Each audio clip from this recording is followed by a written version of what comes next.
This is the Litigator's Edge podcast with your host, Aniket Sawant. Hello, and welcome to today's episode of The Litigator's Edge, a podcast where innovative attorneys reveal the strategies that have transformed their legal practice. My name is Aniket Sawant, and I'm co-founder and CEO of Threadio. I'm so excited to have Troy Brown as my guest today.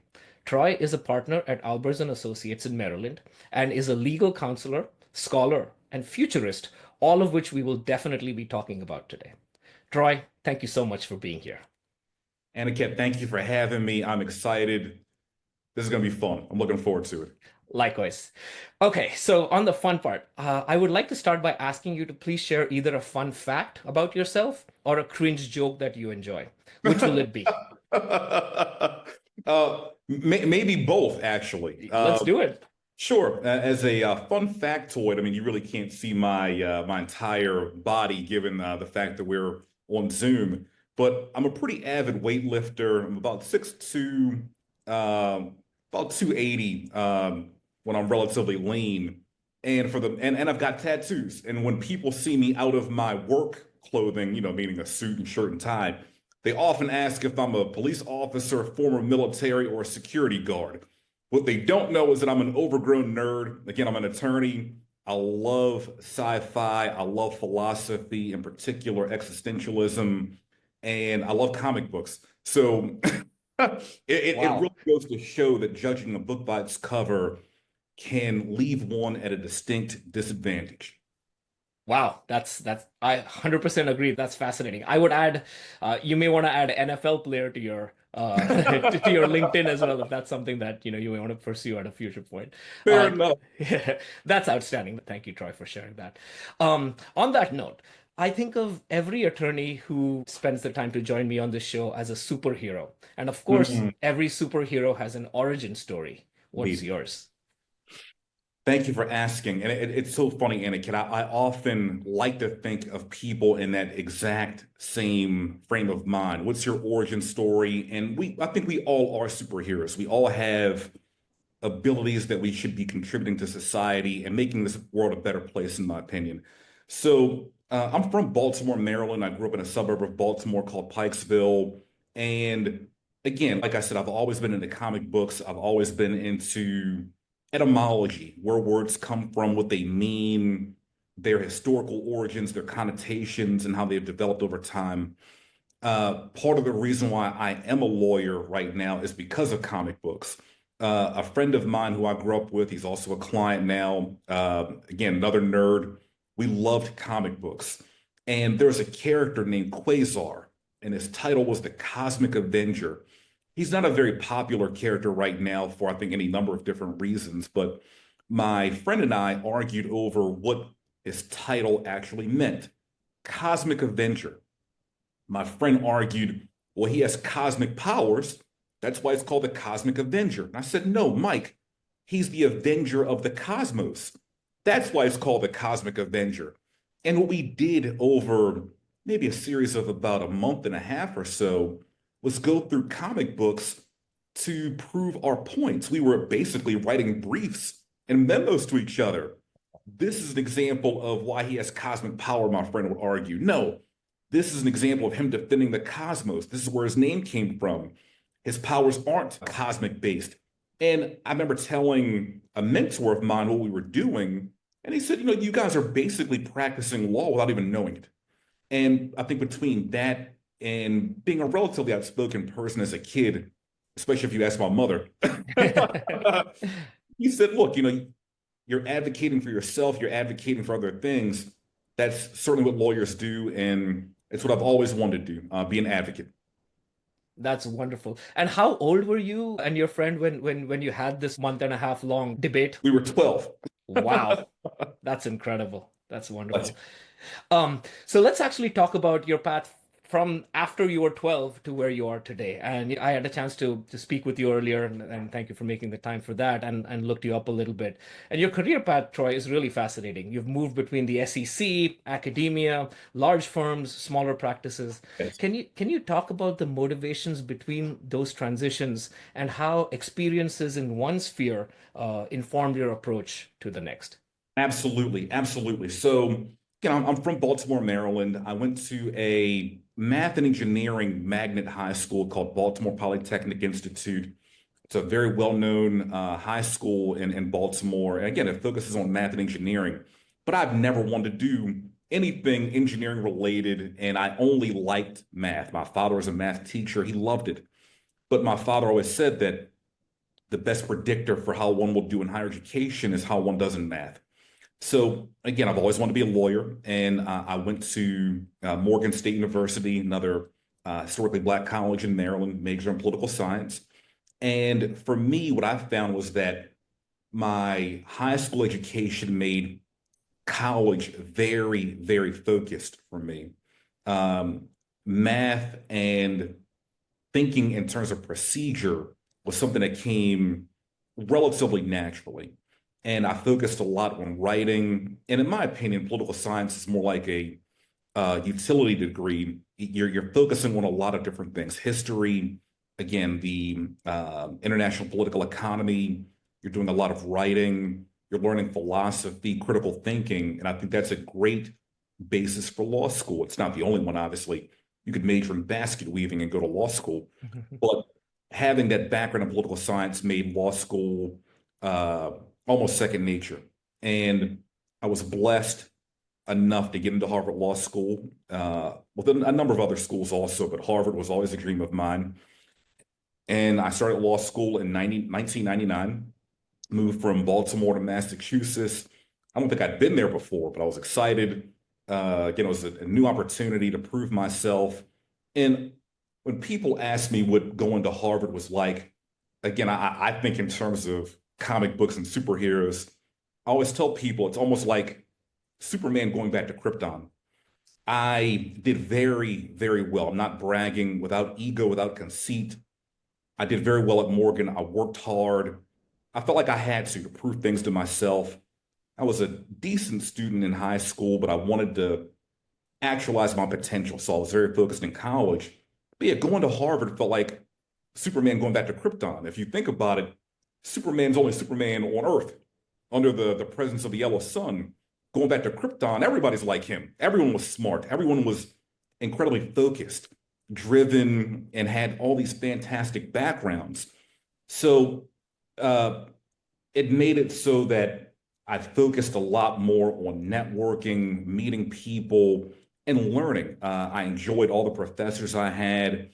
And for me, going to law school, I wanted to be in court doing advocacy, representing anybody. I don't think I thought much about the type of law that I wanted to practice. The mentors I had at that point were people like Billy Murphy, who's a very well-known criminal and entertainment lawyer in Baltimore. I knew I didn't want to do criminal law. The kind of advocacy you're doing in criminal law felt very morbid to me. It's a necessary aspect of being in this country, but it wasn't what I wanted to focus on. So in law school, I thought more about doing corporate law, commercial litigation, business law, representing companies. And my first year burned me out, Aniket. I worked hard. I wish I'd taken a break. So rather than taking time off, I figured I'd get my master's in public administration while going to law school as well. That for me was a vacation mentally, in the sense that it connected law school and political science for me. I got to learn more about negotiation, statistics, econometrics, management, leadership, and that balanced out law school in a way that made things both fun, relatable, and I got to craft more of what I wanted to do as a professional. And it gave me more time to think, because doing my master's in public administration along with law school added another year on to law school, which is traditionally 3 years. So after law school, I moved down to Atlanta and joined what was then Powell, Goldstein, Fraser, and Murphy, a regional law firm in Atlanta, doing healthcare litigation. Now, I didn't want to do healthcare litigation in Aniket, but that was where they had the greatest need for me. And I was in their healthcare group for about a year and a half. And while it was litigation, working on very, very large cases, didn't quite feel like a great way to learn about the practice of law. So I made the decision to leave that law firm and went to McGuire Woods and joined their commercial litigation group, doing more of the kind of work that I wanted to do. Was in a very diverse group of people, and that felt good also. Um, so doing more commercial litigation, taking on some smaller cases, larger cases, being in court, learning more about marketing and how to promote myself. So I was there for about half of my career. And in 2009, at that point, I was a mid-level associate, was getting a lot of different offers from to go in-house with different organizations. But I realized at that point that I really enjoyed theory and became a law professor, taught at Michigan State University College of Law for about 7 years, teaching professional ethics and a seminar course called Conflicts of Law. And taught for about 7 years before wanting to do something a little different. I'd met my first wife. I moved back to Maryland and joined the Securities and Exchange Commission. Worked as an attorney in the enforcement unit, looking over complicated stock manipulation schemes and doing investigations of companies. Was then promoted to go into the asset management unit, looking at more churn and burn schemes, other stock manipulations. And at that point, I recognized that for the entirety of my career, I had been an employee. And I worked for other people, worked for big organizations. And over the course of my life, I've recognized that I've been a lot more happy the more ownership I've taken over my career. And I met through a colleague of mine, a former alum or an alum of the SEC who had just gotten his own law firm off the ground. I joined him as a partner, doing pretty much the same thing I was doing at the SEC, but on the other side, representing companies, directors, and officers in stock manipulation schemes or alleged stock manipulation schemes. And that was my first taste of being a business owner and having complete control of my career. And I really enjoyed it. Again, there's nothing like having control of your own ship. And about a year later, we'd gotten absorbed by a larger law firm in DC. And we were there for a while. And then COVID hit. So frankly, as a sci-fi person, hearing about some of the first cases coming out of China, it was very reminiscent of 1918 with what they called the Spanish flu. And I got very scared. I knew it would affect the economy given how worldwide governments were reacting. And I basically became a shut-in in my apartment at that point. And I don't think I left my apartment for the better part of 2 years. So I took my clients with me, started my own law firm with just me and my clients. And I wanted to do and expand more into the transactional space, mergers, acquisitions, corporate governance, in addition to litigation. And I'd done that for a few years before getting absorbed by my current law firm, Albers and Associates, where I now oversee the civil and business division doing commercial litigation and corporate governance and mergers and acquisitions. Wow, that's a lot to unpack. That is an incredible story, an incredible journey. Troy, thank you so much for sharing that with us. Well, to be long-winded. There's a lot to unpack there, so I'm going to try and do quote unquote justice, pardon the pun, to some of those aspects. So maybe Yes. maybe we'll get into some of those. So let's think about. Let's go back to when you returned to private practice after spending time as a law professor. Yes. What was the biggest adjustment that you felt you had to do when you Mm. went from the world of theory, meaning being as a law professor, to actually Uh, going into back into private practice? Wow. I think the biggest adjustment for me was getting back into, and I'll unpack this a little bit more, but getting back into practice. As a professor, you get to think purely academically. I'm writing exams, I'm grading exams, I'm getting more into the theory underlying professional ethics and conflicts of law. Getting back into practice meant writing briefs again, talking with clients again, and any muscle that's unused can atrophy, right? Yeah. And while it wasn't new, I had to get back into the swing of things and really seeing what had changed with regard to the practice of law over the 7 years that I had not been actively practicing. I had advised lawyers on other cases. I'd helped prepare witnesses, but I wasn't actively doing any of the writing or research or dealing with clients. So yeah, that was a bit of an adjustment, because when I left private practice to become a professor, I had been practicing law for about, gosh, at that point, what, 7 years, but it had been 7 years since I practiced. And while the technology had evolved, some of the laws had changed, obviously, the core of practice hadn't really changed a good bit. My approach to practice was formed enough where getting myself back in the habit of practicing, reactivating those muscles was relatively easy, but it was definitely an adjustment. Writing my first demand letter after not having done so in a while was new. Again, responding to briefs and motions took a lot longer than what I remembered. So again, just getting back into the swing of things and learning some of the new research tools and seeing how things that evolved with regard to collecting documents using different databases. Things we'll definitely talk more about as we go along also. Even the advent of artificial intelligence and seeing that in its more nascent form, that was very interesting as well. Yep. No, that sounds great and makes a lot of sense. I also assume reconnecting with the 12-year-old Troy who enjoyed writing those briefs played a big role in that as well. Certainly. Yeah, again, going from being a professor where you are teaching students to argue things from both sides, where you're in complete control of an environment that's artificial. As a professor, you are teaching from a book, you're putting together materials, but it's typically the same thing over and over again, year after year, with some innovation, but there's a newness to cases that being a professor really can't replicate. Makes sense. Mhm.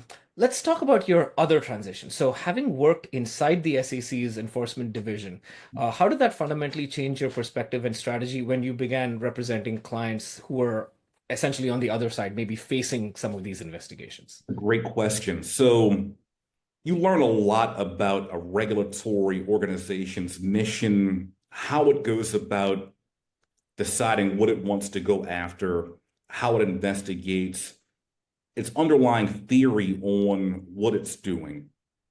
And having worked at the SEC, I developed that, looking at what it considered worthwhile in terms of going after, what it was prepared to let go, how it approached uh, entities that they thought were running afoul of the law. Ultimately, the notion of rehabilitation and redemption. If you are, say, a first-time alleged offender, they're relatively patient with you. If they're detecting multiple offenses, a degree of intent, then that's a little bit different. But again, all of that is still measured by the severity of what they consider an offense and the resources necessary to investigate it properly. I don't know if it is a novel statement to make, but governmental organizations are typically looking to prosecute things that they think are very clear cut. And as an investigator, you're presented with a picture, right? And making sense of that picture isn't always easy. That's why you have the investigation. You may have something that presents oddly, that may or may not be criminal or requiring a civil penalty. So taking that picture, learning more about what's going on to determine whether an allegation is worthy of prosecution or further investigation, that can take a little bit of time. Bringing people in for formal interviews, asking questions, all of that is part of the regulatory function, not going after everything that may look suspicious in the beginning. So going from enforcement and the asset management unit back to private practice, I'm armed with a relatively unique perspective on how to help clients through investigations and allegations of maybe criminal or activity that may violate civil law. So working with them is important because you have to prepare them for the investigative step. It's like walking a tightrope. You need to be helpful to the government, but you don't want to do anything that's going to jeopardize your client's positions or what they're doing business-wise. So it can be like walking that tightrope, getting them ready for an investigation, helping them prepare their documents, preserving their documents, working with the government to make sure that they have what they need, but also presenting things in a manner that puts your client in the best light.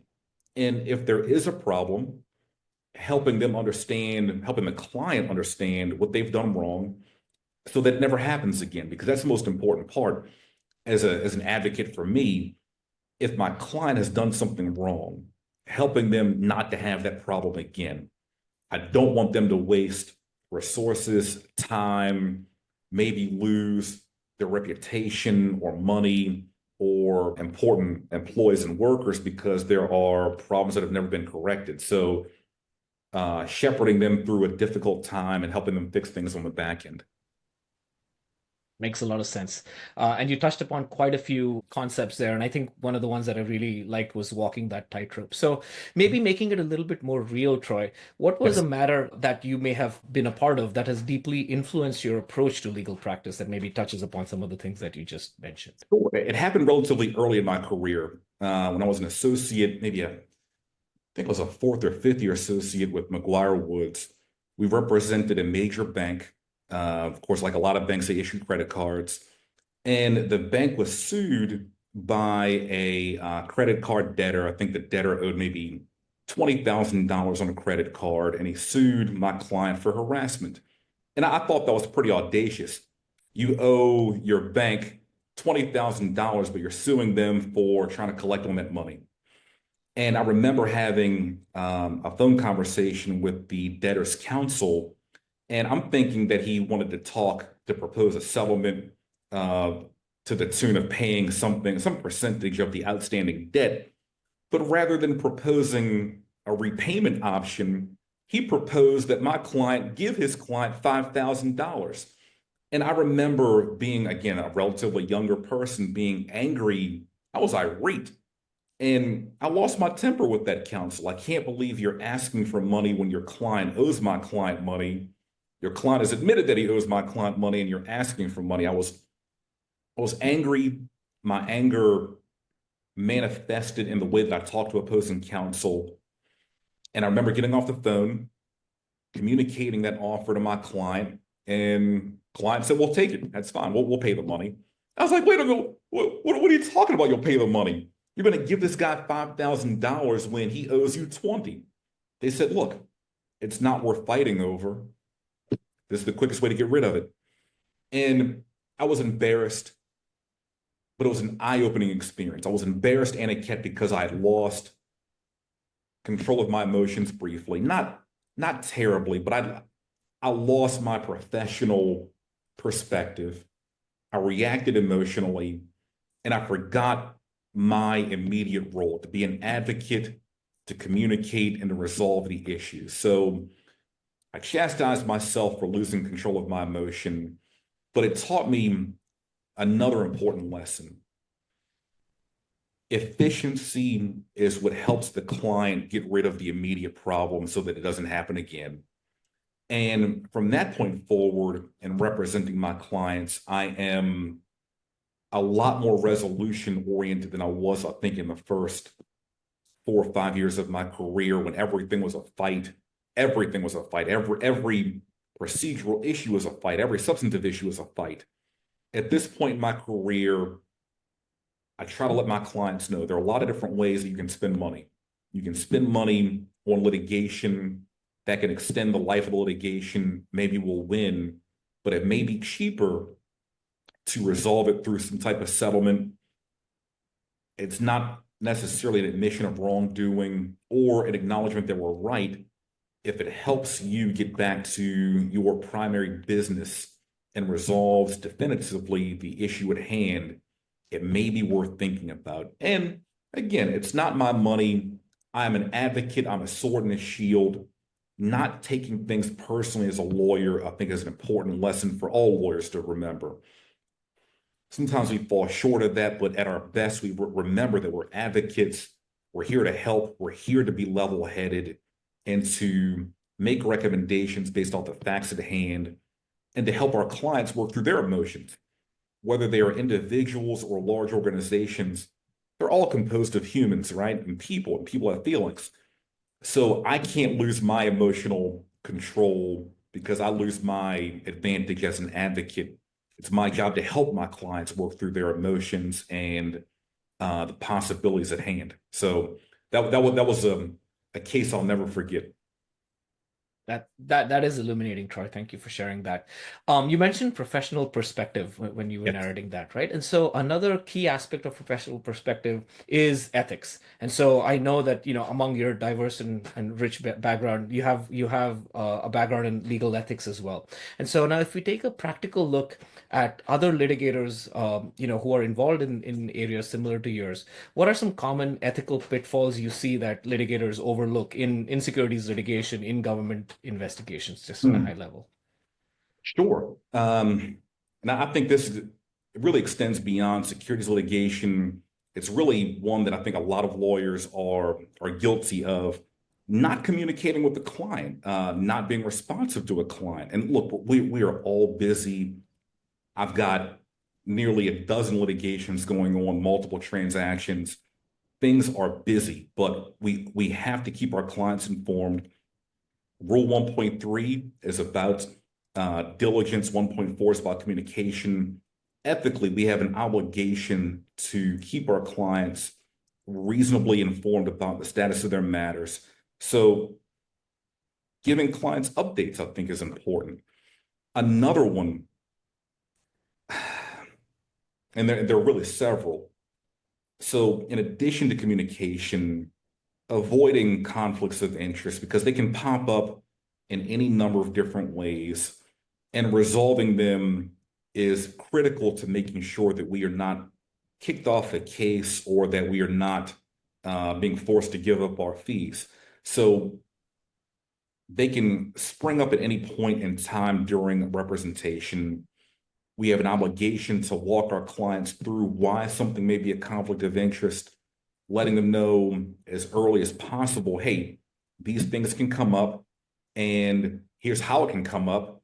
And if it does come up, here's what we're proposing to do if that happens, whether it means walking away from a case completely, walking away from one particular client if it's a representation involves multiple clients. That's an important one. For securities litigation in particular, let me think of anything I can think of that's popped up or come up with regards to professional ethics. I would say both representing or having worked with the SEC and as a private attorney, making sure that we are reporting issues up the corporate ladder. If you have a client, an organizational client, and you inform your immediate client liaison of there being maybe something having gone wrong within the organization, whether it's embezzlement, fraud, or something like that, if they're not doing anything about it, requires us to report those allegations, those concerns up the corporate ladder as needed, not taking simple no's as definitive. So that's Rule 1.13, making sure that the organization is being responsive when there's a problem. Because before Enron and WorldCom, Congress has gotten pretty fed up with our profession and what it deemed to be stonewalling from lawyers because there was no ethical obligation to report certain kinds of allegations up the corporate ladder. Congress got to a point where it threatened the legal profession. If you guys won't self-regulate, as is the nature of the profession, its origins is really about self-regulation. If you guys won't self-regulate, then we'll have to do it for you. So Rule 1.13 is one of the rules to come out of the aftermath of those very damning scandals. And again, it's a proper one because our allegiance isn't to a particular person within an organization, it's the organization itself. So that can be difficult reporting up the corporate ladder that there have been individuals that have taken advantage of the organization's trust, but it's within our role as trusted advisors, and that's what we have to do. Makes sense. Yeah, I'm sure there's a lot more to unpack just in the world of ethics alone, and thank you for sharing that little window Of course. into one part of it. Switching gears now to technology. Among the many things that you do, you are a futurist. So number one, what does that mean to you, and what does that mean when you look at how you practice law, how you craft strategy, how you give advice to your clients? I think it means one, being comfortable being wrong. I think being a futurist means looking through that metaphorical telescope into the future and predicting how things will change based off of how things are now. One of my favorite book series was Frank Herbert's Dune. They've done a number of movies, two over the past couple of years. I would encourage everyone on the planet to read that book series. It is remarkable in what it predicts in terms of the future of humanity, artificial intelligence being a primary one. What we've seen over the past number of years, and I could go back further with regards to the use of the computer, computing speeds, the internet, and now using algorithms to predict any number of different things, artificial intelligence. Being a futurist, in my opinion, means trying to predict where society will go, where will the ball land once it's thrown, and trying to understand the implications based off of how technology will change, how people will change, how the law will change, regulations, any number of different things that may affect what I do and how I help my clients. Makes sense. Let's go further down that path of how things will change. So if we look ahead, how do you see technology and AI in particular changing the landscape of SEC or DOJ investigations themselves, both in how agencies conduct such investigations and in how defense counsel needs to respond to them? So I think the beauty and the fear with artificial intelligence are really the same thing, that it has the potential to, how can I say, remove the need for human action. It is a very tempting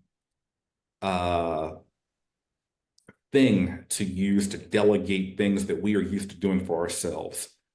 Delegating whole scale, perhaps. Delegating to the point where it's tempting not to provide any oversight. And I think that part is perhaps the real concern. Are we delegating, and are we providing any oversight over what we are delegating? Because the concern is we'll delegate, not look over something, and then something bad will happen. So what I've seen over the past couple of years, just by way of contrast, if you're in discovery for a case, and I don't think it matters if you are a government lawyer or a private lawyer, traditionally that meant, and it still means, sending out interrogatories, requests for production, and collecting potentially lots of information. One of the biggest cases I'd worked on had millions of documents. We had dozens of lawyers, both lawyers that worked for multiple law firms, contract attorneys, all who had some responsibility of looking over millions of documents and preparing each other for depositions. Over time, there have been companies that have developed that have helped and are helping with the discovery process, right? They've created different programs to help collate information, documents, store them, and organize them both in terms of topic, subtopic, maybe author or custodian. Now we're seeing, with the advent of AI, you essentially have an algorithm that you can talk to.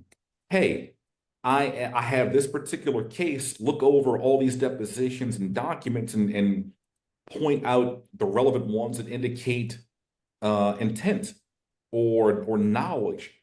point out all the people who've made this kind of misrepresentation, putting in depositions or into an artificial intelligence program and asking it, what are the best arguments for my particular case? What are the best arguments for my opponent's case? And having an algorithm give you not only answers, but the relevant documents, the relevant deposition lines and points in a deposition. These are the kind of things that I may ask a junior associate to do. And at this point, I may not need to. So when I mention replacement, and I know that can scare people, it represents the potential for efficiency, maybe some cost savings because you're not spending as much human time or human hours or billable hours doing something that an artificial intelligence program may be able to do in literally a minute and a half. Yeah. Absolutely. It's a brave new and complicated world. And you mentioned a couple of terms there, Troy, which were like promise, potential, and fear. And that's a pretty broad spectrum of capabilities that AI, does have itself and that it brings to bear for society. So with that, what misconceptions do you see fellow litigators having about AI's practical application in complex areas like the ones cover? I think a common misconception is that it can replace people altogether.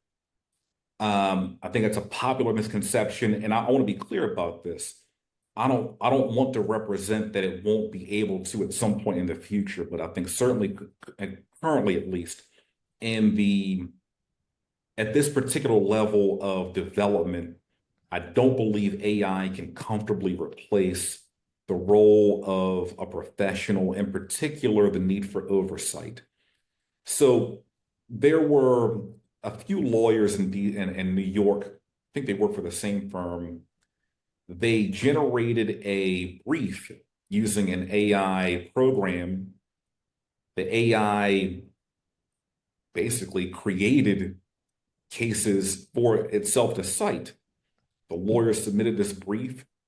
The judge looked for the cases that were cited, couldn't find them because they didn't exist, and the lawyers faced some ethical scrutiny, and I think they got in trouble for doing that. What I think that particular case study really illustrates is the potential for AI to help with what I call a first draft of a document, maybe shorten the time for research and point you in the right direction, but it also illustrates the need for oversight, not trusting something that's been computer generated. Trust, but verify. This is a great argument. You point out some great cases, but let me make sure that what you're giving me is valid. The same thing you would do with a junior attorney or a subordinate. Thank you for the great work. Let me look it over, right? Let me make sure that the work that you've given me is verifiable, that the cases say what you say that they're saying. Let me make sure the cases truly exist and are not red flagged, that it's not bad law that you're citing. I think humanity is prone to laziness, and that's born of comfort and the fear of doing hard work. We want to make things easier for ourselves, and that has led to great innovation. It's also led to major catastrophe. We always have to be vigilant about what we are trying to maintain. We have to be diligent about making sure that things are correct. And I think that requires discipline, Aniket. We're creating very sophisticated algorithms that can really, truly, and dramatically shorten the amount of time that we put into something, but it can never obviate the need to look over what we're being given. Makes sense.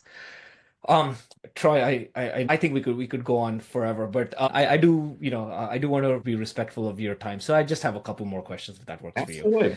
Absolutely. Given your background, your profile, your journey, through your various through private practice, academia, and so on and so forth. What advice would you give a junior litigator who is just entering or starting off their career about navigating different types of legal environments, building a versatile skill set, and then finally, with your futurist hat on, navigating this brave new world of AI? Hmm. Reinstituting the lessons of the past for better performance. No matter how sophisticated our gadgets get, no matter how sophisticated artificial intelligence gets, remembering to talk with people. I've gotten the best results for my clients when I picked up the phone, called opposing counsel, and talked. What does your client want? Why do they want it? And what can we do to resolve this without blowing up everything?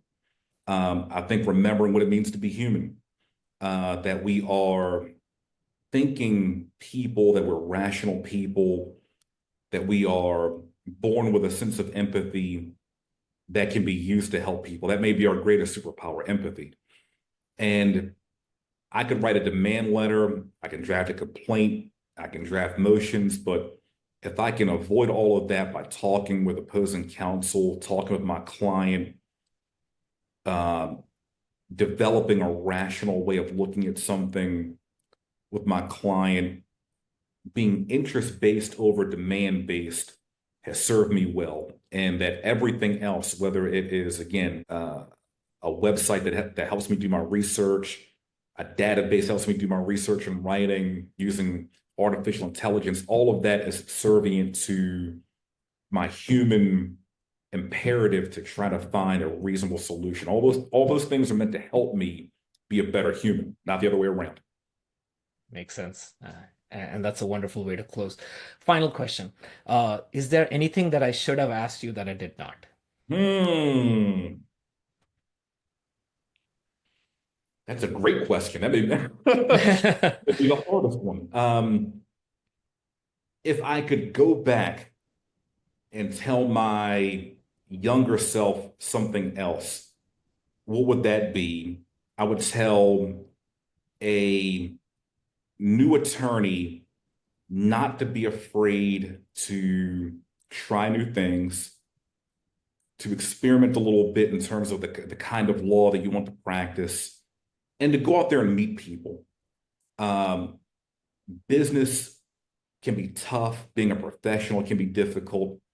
Being a lawyer can be difficult, but life is better when you're meeting the people with whom you are looking to help. Call it marketing, call it networking, call it making friends, whatever. But going out there and meeting people, join an organization you care about. And that can be a very powerful doorway into getting new clients, helping one remember why they became a lawyer in the first place, and just contributing yourself to that organization's purpose if you believe in it. Do that, do it early, don't wait. The earlier, the better. Wonderful. With that, Troy, thank you so much. I'm sure we could go on for another hour at least. It's been an absolute it's been an absolute pleasure speaking with you. Thank you so much for your time. I really appreciated our conversation and more importantly, I really enjoyed it as well. Aniket, thank you for having me. It's been a pleasure being here. Hope we can do it again. Looking forward to it. Take Thank care. you. Thank Have you. a good one.